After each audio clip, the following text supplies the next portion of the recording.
नमस्कार दोस्तों, आज कुछ समय में समझते हैं कि आर्टिफिशियल इंटेलिजेंस यानी एआई और जुडिशरी के बीच का जो ये इंटरेक्शन है वो किस तरीके से चल रहा है, किस तरीके से इस्तेमाल हो सकता है एआई जुडिशरी में। और केरला हाई कोर्ट ने रिसेंटली क्या गाइडलाइंस निकाली है। सो न्यूज़ है कि केरला हाई कोर्ट ने कहा है कि हम एक पॉलिसी डॉक्यूमेंट निकाल रहे हैं। They have released a document. इस डॉक्यूमेंट का नाम है policy regarding the use of AI tools in district judiciary. Bharat में पहला बार कोई हाई कोर्ट है जिसने एआई आर्टिफिशियल इंटेलिजेंस का कैसे इस्तेमाल किया जाए जुडिशरी में, इसके रिगार्डिंग कोई गाइडलाइंस इशू की हैं। तो दोस्तों, अगर आप जुडिशियल सिस्टम को देखोगे तो there are so many problems और concerns that are faced by the judicial as well as the criminal system of this country. आप ये देखोगे कि 5 करोड़ के आसपास जो केसेस हैं वो तीनों लेवल्स की अदालतों में, supreme court plus high court plus lower judiciary, यहां पे पेंडिंग है। इन सभी जगहों पे, खास तौर पे डिस्ट्रिक्ट और लोअर जुडिशरी में तो बहुत ज्यादा रिफॉर्म्स की जरूरत है, क्योंकि 85 to 90% ऑफ द केसेस तो वहीं पेंडिंग है। डिजिटल रिफॉर्म्स, स्पीडी ट्रायल्स, इन सब के लिए एआई या आर्टिफिशियल इंटेलिजेंस एक इंपॉर्टेंट टूल बन सकता है। बट साथ ही साथ एआई के ऊपर या आर्टिफिशियल इंटेलिजेंस के ऊपर डिपेंडेंस होने से कुछ प्रॉब्लम्स भी अराइज होती हैं। इनको देखते हुए केरला हाई कोर्ट ने एक सेट ऑफ गाइडलाइंस निकाला है। इस गाइडलाइंस को डिस्ट्रिक्ट लेवल जुडिशरी स्टाफ के ऊपर अप्लाई किया जाएगा, विच इंक्लूड्स ऑल द जजेस, all the administrative staff and all the interns who are working in that court. Personal और ऑफिशियल डिवाइसेस, सभी जगहों पे जहां जहां जुडिशरी का स्टाफ काम कर रहा है वहां वहां ये अप्लाई होगा। इस पॉलिसी के 4 सिद्धांत हैं, यानी प्रिंसिपल है, जिसके ऊपर ये पॉलिसी बेस्ड है।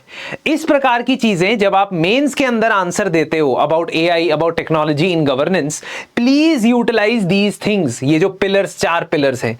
पहला पिलर है ट्रांसपेरेंसी का पिलर। ट्रांसपेरेंसी का पिलर ये कहता है कि जहां जहां पे आप एआई का इस्तेमाल कर रहे हो, as advocates, as judges, as judicial officers, you will have to do a lot of work. Wherever you have used AI, you have to disclose it. आपको बताना पड़ेगा कि ये जो केस की फाइल है, डॉक्यूमेंटेशन है, ये मैंने एआई के इस्तेमाल से इसको एग्जीक्यूट किया है। That's the first step. Second is fairness. You have to ensure that the AIs that you're using are approved first by the Supreme Court and the High Court। सबसे पहले तो जनरेटिव एआई कौन सा use कर रहे हो, ये approved list निकलेगी। उसके बाद वो देखा जाएगा कि वो बायस्ड तरीके से तो नहीं ऑपरेट करता है कहीं, क्योंकि AI ultimately human fed information के ऊपर डिपेंडेंट होता है। उसमें इनहेरेंट ह्यूमन बायस नजर आता है, चाहे वो जाति के आधार पे हो, रेस के आधार पे हो, जेंडर के आधार पे हो, और वो चीज नहीं रिफ्लेक्ट करनी चाहिए। तीसरा, accountability. A human must always be answerable for the outcomes. AI को आप इन्वॉल्व करते हो, लेकिन AI is not your blame बनी। उसको बनी नहीं बनाना है कि भाई ये टेक्नोलॉजी की वजह से खराब हो गया या एआई ने खराब कर दिया। आपको इस बात की जिम्मेदारी लेनी है कि अगर आप एआई का इस्तेमाल कर रहे हो, सो उन एरर्स को कवर करने की responsibility must be put on some human. And lastly, data protection. AI को यूज करना for sensitive files, for confidential case files. For example, मान लो राफेल केस से रिलेटेड, राफेल की प्रोक्योरमेंट से रिलेटेड या कोई डिफेंस रिलेटेड कोई केस है, उसमें एआई का प्रयोग ना करें। डू नॉट यूज एआई और avoid AI handling of confidential case files.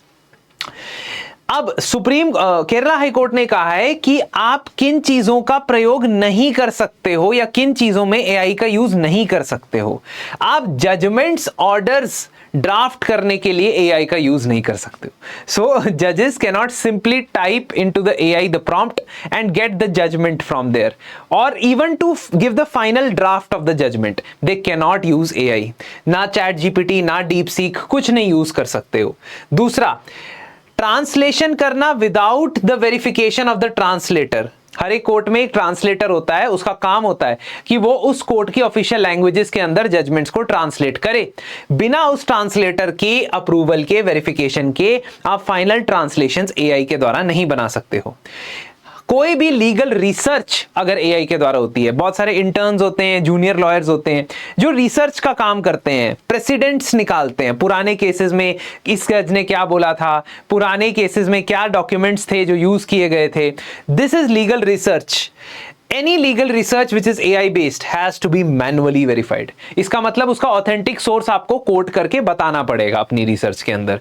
And lastly, अगर कोई इनका वायलेशन करता है तो उसके खिलाफ डिसिप्लिनरी एक्शन लिया जाएगा। अगर कोर्ट की कॉग्निजेंस में आता है कि ऐसा एआई का यूज हो रहा है प्रोहिबिटेड एरियाज में, so you can be punished. Now areas where it should be used और इट कैन बी यूज्ड, सबसे इंपॉर्टेंट है केस की शेड्यूलिंग करना, कैलेंडर की मैनेजमेंट करना और एरर्स को फाइंड आउट करना। अगर आपने किसी चीज में एरर्स फाइंड आउट करने हैं, केस को शेड्यूल करना है, लिस्ट करना है, केस मैनेजमेंट सिस्टम्स को मैनेज करना है, उसके लिए आप एआई का प्रयोग करें। अगर किसी भी प्रकार से एरर उसमें आप देखते हो, there must be a human supervisor to check the error and all errors must be reported to the district जज। हाई कोर्ट अपना एक आईटी सेल बनाएगा, वो वाला आईटी सेल नहीं जिसने स्पैम करना है आपको, वो वाला आईटी सेल जो ये नजर बना के रखेगा on the lower courts. Her judiciary के मेंबर को मैंडेटरी एआई ट्रेनिंग से गुजरना पड़ेगा, वेरी इंपॉर्टेंट एंड सबसे जरूरी बात है। रिसेंटली आप देखते हो, ये तो होगी केरला हाई कोर्ट की guidelines, but recently there has been a push by the central government regarding this AI and criminal justice system, how to integrate them, how to utilise them, how to harness them to the fullest. तो फरवरी 2025 में government of India ने ये statement दिया कि हम AI का इस्तेमाल करना चाहते हैं पेंडेंसी को रिमूव करने के लिए, जुडिशियल प्रोसेसेस को अक्रॉस द बोर्ड स्टैंडर्डाइज करने के लिए, लोगों का एक्सेसिबिलिटी बढ़ाने के लिए। तो इसकी वजह से ये डिस्कशंस आते हैं बहुत सारे। Judiciary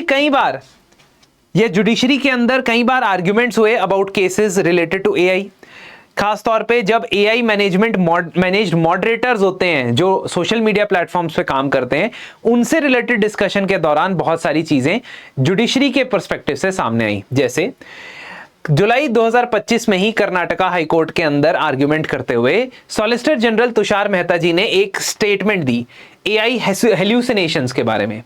what is AI hallucinations? AI is known to generate facts on its own which actually are not facts. कई बार वो अनवेरिफाइड या गलत फैक्ट्स आपको बहुत कॉन्फिडेंटली बता देता है। For example, recently I was interacting with the AI and I was reading that it said that there is a rule number 280 in the Lok Sabha Rules of Procedure which talks about no confidence motion, whereas rule number 280 नहीं है जिसमें rules of procedure के अंदर जिसमें no confidence motion की बात की गई है। That's a different rule, but it says with very confidence, much confidence। तो इसीलिए AI hallucination से आपको बचना होगा। Too much dependence can destroy the profession, ऐसा जस्टिस नाग प्रसन्ना जी का कहना है। रिसेंटली पंजाब हरियाणा हाईकोर्ट ने 2023 के अंदर बेल जूरिस्प्रूडेंस के बारे में रिसर्च करने के लिए एआई का इस्तेमाल किया, प्रयोग किया, बट कोई भी पार्ट ऑफ द जजमेंट का वो हिस्सा नहीं बना, बाइंडिंग नहीं हुआ, बट हाँ it is a part of courts processes, it is slowly becoming a part of the research processes and जितना जल्दी इसको रिकॉग्नाइज किया जाए उतना बेहतर। एआई का प्रयोग ई कोर्ट्स के फेज 3 में भी होगा। E courts is a government centrally sponsored scheme जिसमें 7200 करोड़ के बजट में से 53 करोड़ का जो बजट है वो एआई और ब्लॉकचेन टेक्नोलॉजी के ऊपर लगाया जाएगा हाई कोर्ट्स के अंदर। इसके अलावा आप automated case management, legal research का सपोर्ट करने के लिए, फाइलिंग ऑफ डॉक्यूमेंट्स, चैटबॉट्स, इन सब चीजों के लिए प्रिडिक्टिव एनालिसिस भी कर सकते हो। जो छोटे मोटे केसेस होते हैं उसमें एआई ट्रेंड्स देख के बता सकता है कि किस पार्टी को पेनल्टी देनी चाहिए, किसको नहीं।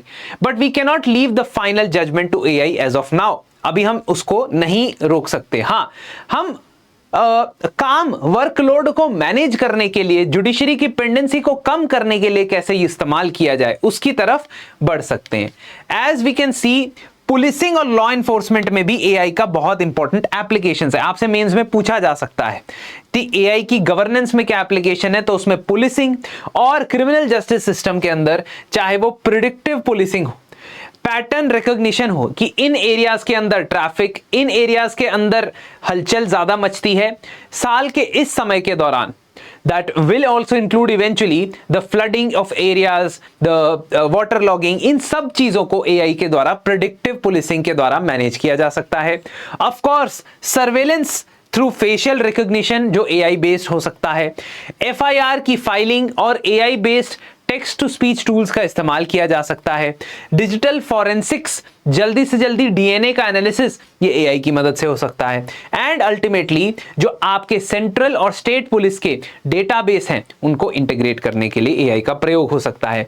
चैलेंजेस मैंने आपको बताए, AI हेलुसिनेट करता है, AI में ट्रेनिंग डेटा की वजह से बायस होने के चांसेस हैं, आपके सेंसिटिव जुडिशियल डेटा के लीक होने के चांसेस हैं, और ओवर डिपेंडेंस कहती है कि आपकी इंटेलिजेंस ही कहीं आर्टिफिशियल ना बन पाए। तो देखो जैसे यहां पे बताया गया है बाय वन ऑफ द जजेस justice Nag Prasanna, AI should not make your intelligence artificial. AI artificial intelligence तो जरूर है, लेकिन वो आपकी एग्जिस्टिंग इंटेलिजेंस को कहीं आर्टिफिशियल ना बना पाए, इसके लिए हमें काम करना है। एंड रिसेंटली बहुत ही इंटरेस्टिंग एक आर्टिकल आया है द इकोनॉमिस्ट में, आप देख रहे होंगे पिछले कुछ समय से जॉब्स को लेकर, एम्प्लॉयमेंट को लेकर AI का क्या रोल है। It has made a catastrophic impact, it is expected to make a catastrophic impact on jobs employment scenario. तो ये बहुत इंपॉर्टेंट चीजें होने वाली हैं जो आगे एग्जाम के अंदर जरूर पूछी जा सकती हैं। तो इसी तरीके से अगर आप चीजें डिस्कस करना चाहते हैं तो हमारा फाउंडेशन का बैच जो है वो स्टार्ट हो चुका है, GS general studies foundation batch.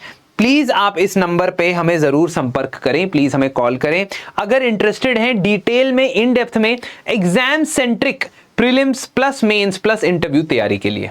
तो इसी के साथ आज का ये डिस्कशन समाप्त होता है। आप प्लीज इसको एक बार मेंस के आंसर्स में कैसे यूज करना है इसे इमेजिन करें। धन्यवाद।